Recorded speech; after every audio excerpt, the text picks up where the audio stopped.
श्री कृष्ण कहते हैं कि ना तो यह शरीर तुम्हारा है और ना ही तुम इस शरीर के मालिक हो। यह शरीर 5 तत्वों से बना है: आग, जल, वायु, पृथ्वी और आकाश। एक दिन यह शरीर इन्हीं 5 तत्वों में विलीन हो जाएगा। श्री कृष्ण कहते हैं कि तुम्हारा क्या गया जो तुम रोते हो? तुम क्या लाए थे जो तुमने खो दिया? तुमने क्या पैदा किया जो नष्ट हो गया? तुमने जो लिया यहीं से लिया, जो दिया यहीं पर दिया। जो आज तुम्हारा है कल किसी और का होगा, क्योंकि परिवर्तन ही संसार का नियम है। श्री कृष्ण कहते हैं कि इच्छा पूरी नहीं होती तो क्रोध बढ़ता है, और इच्छा पूरी होती है तो लोभ बढ़ता है।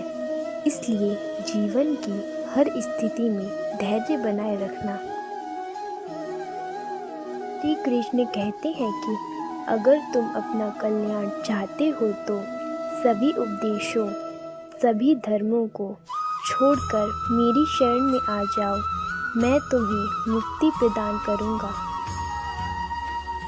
श्री कृष्ण कहते हैं कि जन्म लेने वाले के लिए मृत्यु उतनी ही निश्चित है जितना कि मृत्यु होने वाले के लिए जन्म लेना।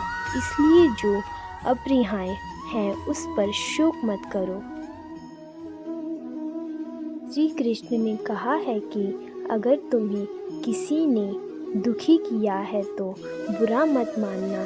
लोग उसी पेड़ पर पत्थर मारते हैं जिस पेड़ पर ज़्यादा मीठे फल होते हैं। श्री कृष्ण कहते हैं कि स्वार्थ से रिश्ते बनाने की कितनी भी कोशिश करें वो कभी नहीं बनते, और प्रेम से बने रिश्तों को कितना भी तोड़ने की कोशिश करें वो कभी नहीं टूटते।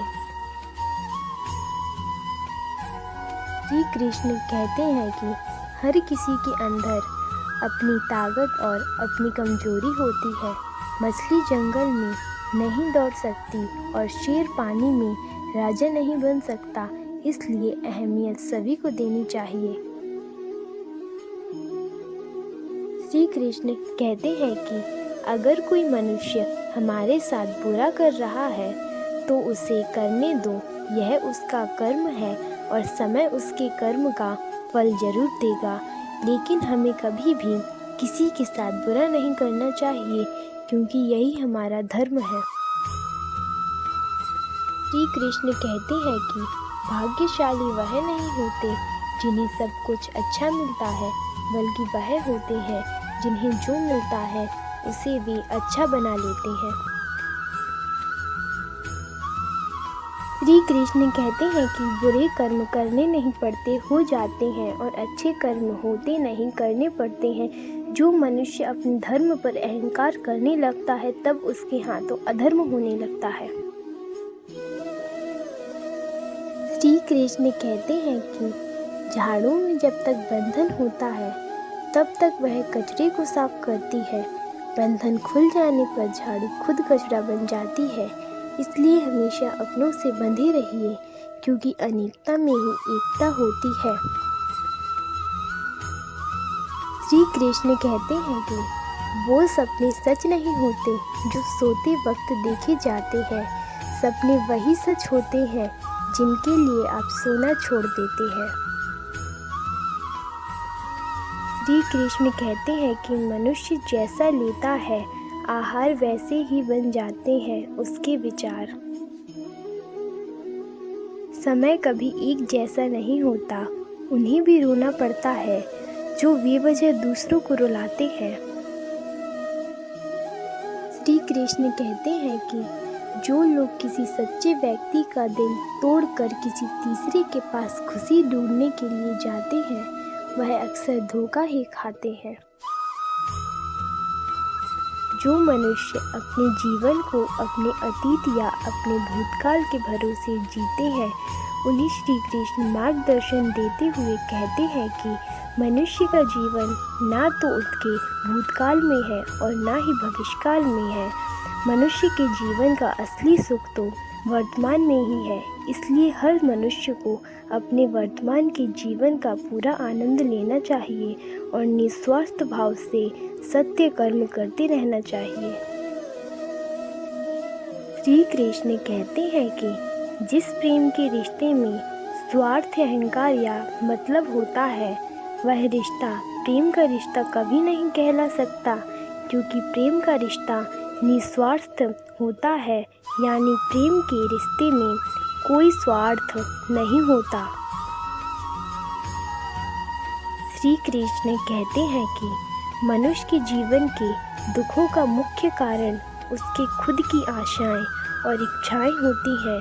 मनुष्य की इच्छाएं काफ़ी प्रबल होती हैं और जब मनुष्य की इच्छा के अनुरूप कार्य नहीं होता तो उसका मन दुखी होता है। अगर मनुष्य अपनी इच्छाओं का त्याग करे तो उसके जीवन में सुख के अलावा और कुछ नहीं होगा। श्री कृष्ण कहते हैं कि जिस मनुष्य के मन में अहंकार का वास होता है, उस मनुष्य के जीवन से उसकी प्रतिष्ठा, उसका वंश और उसका वैभव तीनों समाप्त होते चले जाते हैं। श्री कृष्ण कहते हैं कि जीवन में कभी भी दान देते समय मनुष्य को अहंकार नहीं करना चाहिए, क्योंकि हो सकता है कि जिसे वो दान दे रहा है उसे दान देकर वो अपने पिछले जन्म का कर्ज चुका रहा है। श्री कृष्ण कहते हैं कि जिस मनुष्य का अटूट विश्वास अपने कर्मों पर होता है और जो मनुष्य अपने कर्मों पर सदा अड़िग रहता है, वही मनुष्य जीवन में सफल हो पाता है। और जो मनुष्य सिर्फ फल की चिंता करता है और कर्म नहीं करता, उसे जीवन में सिर्फ असफलता ही प्राप्त होती है। श्री कृष्ण कहते हैं कि जैसे हर कीमती वस्तु को उठाने के लिए मनुष्य को झुकना पड़ता है, ठीक उसी प्रकार से माता पिता के आशीर्वाद को प्राप्त करने के लिए भी मनुष्य को झुकना ही पड़ता है, क्योंकि माता पिता का आशीर्वाद इस संसार में सबसे ज़्यादा कीमती होता है। श्री कृष्ण कहते हैं कि मनुष्य का क्रोध ही इस संसार में उसका सबसे बड़ा शत्रु होता है, क्योंकि जब भी मनुष्य क्रोध की अवस्था में होता है तब उसके मन में भ्रम का जन्म होता है और हमारा भ्रम हमारी बुद्धि का नाश कर देता है और हमारे बुद्धि का नाश होते ही हमारा भी नाश होना निश्चित हो जाता है।